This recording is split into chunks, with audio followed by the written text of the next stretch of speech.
Shock అంటే ప్రభు దగ్గర అప్పుడు మీరు దేన్ని ప్రేమించిండ్రో,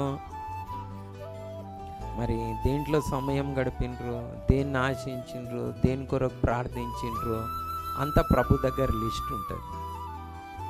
మీదంటూ ఒక గ్రంథం ఉంటుంది తెలుసా.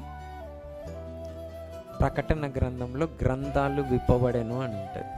అంటే నా గురించి అంతా ఒక గ్రంథం ఉన్నది. అంటే నా బుక్ ఓపెన్ చేస్తాడు.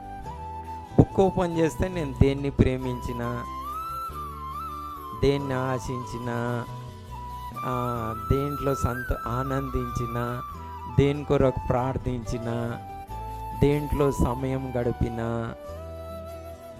ఎందుకు చర్చికి పోయినా అనేది అన్నీ అందులో బయట ఉంటాయి. సో ఇగో నీ గ్రంథం ఇది ఉన్నది అని ఓపెన్ చేసేస్తాడు ప్రభు.